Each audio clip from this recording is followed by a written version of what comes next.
PM आवास पर ममता बनर्जी और प्रधानमंत्री मोदी की मुलाकात जारी। बंगाल में जीत के बाद पहली बार ममता बनर्जी प्रधानमंत्री मोदी से मिलने पहुंची हैं। ममता बनर्जी दिल्ली के दौरे पर हैं। प्रधानमंत्री की मीटिंग से पहले राजनीतिक रणनीतिकार प्रशांत किशोर और अभिषेक बनर्जी से ममता बनर्जी ने बात की।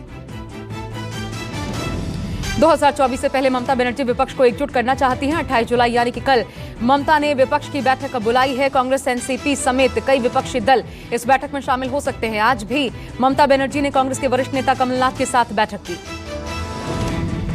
प्रधानमंत्री से ममता बनर्जी की मीटिंग पर दिलीप घोष ने तंज कसा। दिलीप घोष बोले, दिल्ली में पीएम से पैसा मांगने आई है ममता, विपक्ष को एकजुट करने में ममता नाकाम है। दिलीप घोष बोले, बंगाल को नॉर्थ बांग्लादेश बनाना चाहती है ममता बनर्जी। स्थिति बहुत खराब है। जब मुझे लगता है कुछ दिन थोड़ा सा रिलैक्स करने की, बंगाल में पहले चेहरा बने, बंगाल को पहले तरक्की बनाएं, लोगों को लगे कि हाँ तरक्की, और बंगाल को पश्चिम बांग्लादेश बनाने जा रहे हैं। पेगासस जासूसी मामले पर संसद से सड़क तक सियासी संग्राम। विपक्ष के हंगामे के कारण संसद के दोनों सदनों की कार्यवाही बार बार बाधित हुई। आज भी विपक्ष के हंगामे के कारण लोकसभा और राज्यसभा की कार्यवाही नहीं चल सकी। विपक्षी सदस्य किसान आंदोलन के साथ पेगासस जासूसी केस पर भी सरकार के खिलाफ हमलावर हैं। कांग्रेस की अगुवाई में विपक्षी सांसदों ने संसद परिसर में पेगासस जासूसी केस को लेकर प्रदर्शन किया। कांग्रेस ने जांच की मांग की तो कांग्रेस कार्यकर्ताओं ने सड़क पर उतरकर सरकार के खिलाफ हल्ला बोला। दिल्ली में कांग्रेसी कार्यकर्ताओं ने सरकार के खिलाफ नारेबाजी की और आरोप लगाया कि सरकार निजता के अधिकार का हनन कर रही है।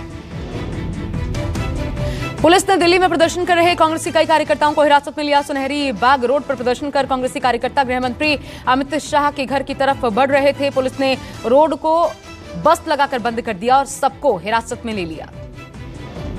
बीजेपी संसदीय दल की बैठक में पीएम मोदी ने संसद में हंगामे को लेकर विपक्ष पर निशाना साधा। संसद की बैठक शुरू होने से पहले प्रधानमंत्री ने कहा, विपक्ष दोनों सदन चलने नहीं दे रहा, विपक्ष की इस मानसिकता को जनता के सामने लाना जरूरी है। असम और मिजोरम में हुई झड़प में शहीद 5 पुलिसकर्मियों को सीएम हेमंता बिस्वा शर्मा ने श्रद्धांजलि दी। सीमा विवाद में हुई हिंसक झड़प में 5 पुलिसकर्मी समेत 6 लोगों की मौत हुई थी। 60 से ज्यादा लोग घायल हुए। असम में 3 दिन के राजकीय शोक की घोषणा की गई है। असम मिजोरम में हुए विवाद के बाद गृह मंत्री अमित शाह ने दोनों ही राज्यों के मुख्यमंत्रियों से फोन पर बात की। आपसी बातचीत से विवाद को सुलझाने के लिए कहा। विवादित जगह पर सीआरपीएफ की तैनाती कर दी गई है। केंद्र सरकार के मुताबिक स्थिति पूरी तरह से कंट्रोल में है। असम मिजोरम में हुई हिंसा पर विपक्ष सरकार पर हमलावर है। कांग्रेस नेता राहुल गांधी ने अमित शाह पर निशाना साधते हुए कहा, नागरिकों में नफरत और अविश्वास पैदा हो रहा है। टीएमसी सांसद अभिषेक बनर्जी ने कहा, इस तरह की लगातार घटनाओं से बीजेपी ने हमारे देश में लोकतंत्र की मौत को न्योता दिया है।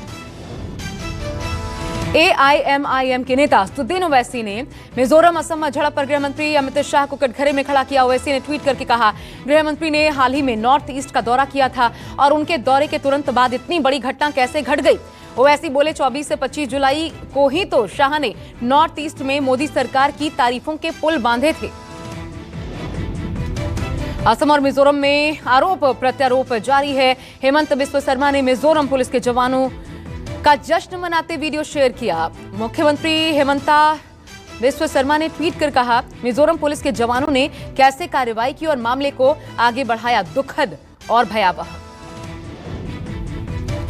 मिजोरम के सीएम जोरामथंगा भी बयान उनका भी सामने आया है। सीएम ने कहा, मिजोरम लौट रहे निर्दोष लोगों के साथ गुंडागर्दी की गई। इस तरह की घटनाओं को आप कैसे जस्टिफाई करेंगे। दरअसल असम और मिजोरम में साल 1972 से ही सीमा विवाद चल रहा है और इस साल फरवरी में भी हिंसक झड़प इससे पहले हो चुकी है।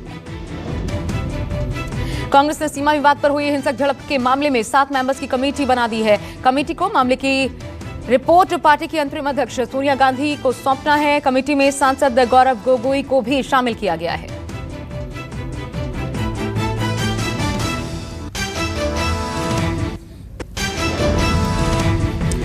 कर्नाटक में आज हो सकता है नए सीएम का ऐलान। शाम 7 बजे होगी बीजेपी विधायक दल की बैठक। विधायकों की बैठक में चुना जाएगा नया सीएम। सभी विधायकों को मौजूद रहने को कहा गया। विधायक दल की बैठक कैपिटल होटल में होगी। धर्मेंद्र प्रधान की मौजूदगी में कल येदियुरप्पा ने सीएम पद से इस्तीफा दिया था। उद्धव ठाकरे के जन्मदिन पर संजय राउत ने बड़ा बयान दिया। संजय राउत ने उद्धव की जमकर तारीफ करते हुए कहा, ठाकरे राष्ट्र का नेतृत्व करने में सक्षम है। संजय राउत के बयान पर शरद पवार ने प्रतिक्रिया दी। कहा, कोई भी व्यक्ति महाराष्ट्र से देश का नेतृत्व करेगा तो ये खुशी की बात है।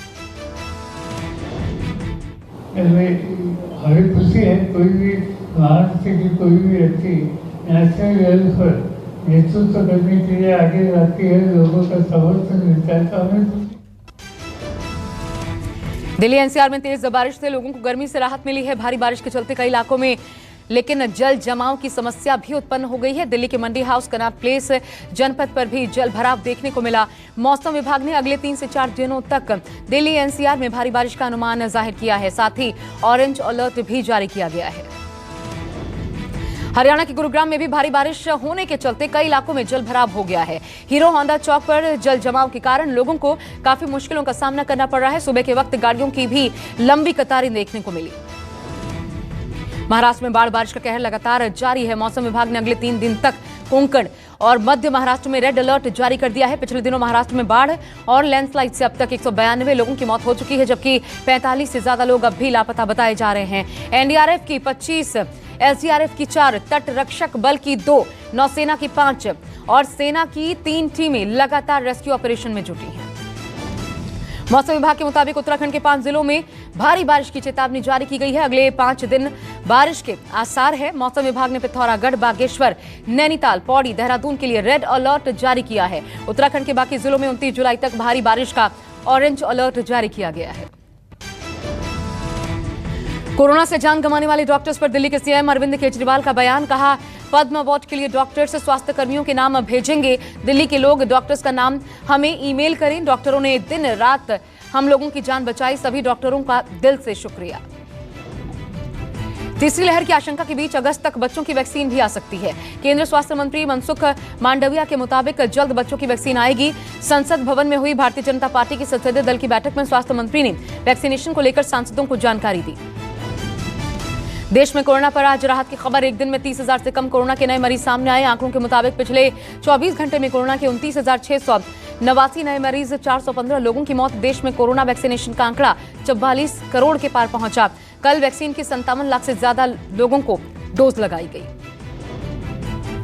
पोर्नोग्राफी केस में राज कुंद्रा को आज राहत नहीं मिली। राज कुंद्रा को कोर्ट ने 14 दिन की न्यायिक हिरासत में भेज दिया है।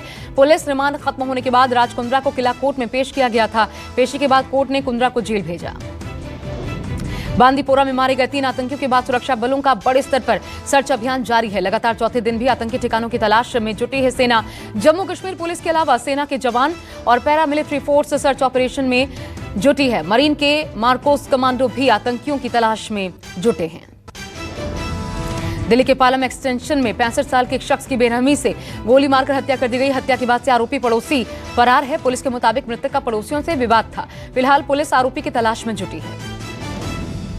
मुंबई के बांद्रा में जेजे कॉलोनी के निवासी पर अज्ञात बदमाशों ने धारदार चाकू से वार कर दिया। मामले में पुलिस ने एक आरोपी को गिरफ्तार कर लिया है। फिलहाल घायल का अस्पताल में इलाज जारी है। बिहार के पटना में युवक की सरेराह दबंगई दिखी। पिस्तौल लहराते युवक मस्ती में दिखा। युवक को देख इलाके में दहशत का माहौल बन गया। युवक की दबंगई का वीडियो सोशल मीडिया पर तेजी से वायरल हो रहा है। यह घटना बीएन कॉलेज के पास की है। टोक्यो ओलंपिक में भारत को सिल्वर मेडल दिलाने वाली मीराबाई चानू को मणिपुर का एएसपी बनाया जाएगा। मणिपुर के मुख्यमंत्री एन बीरेन सिंह ने इसका ऐलान किया। मीराबाई आज अपने गांव पहुंची, जहां पर लोगों ने उनका जोरदार स्वागत किया। टोक्यो ओलंपिक में भारतीय हॉकी टीम का शानदार प्रदर्शन देखने को मिला। स्पेन को टीम इंडिया ने 3-0 से शिकस्त दी। रुपेंद्र पाल सिंह ने भारत के लिए 2 गोल दागे। 1 गोल सिमरनजीत सिंह ने किया। पिछले मैच में ऑस्ट्रेलिया से मिली थी करारी हार।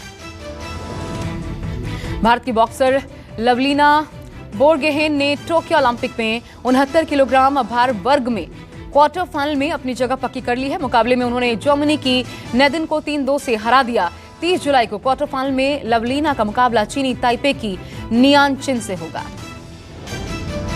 बैडमिंटन के मुकाबले में सात्विक और चिराग की जोड़ी ने आखिरी ग्रुप मैच जीत लिया है। वहीं मेंस डबल इवेंट के क्वार्टर फाइनल में क्वालिफाई नहीं कर सके। सात्विक और चिराग ने ब्रिटेन के बेन लाने और सीन वैंडी को 21-17, 21-19 से मात दी।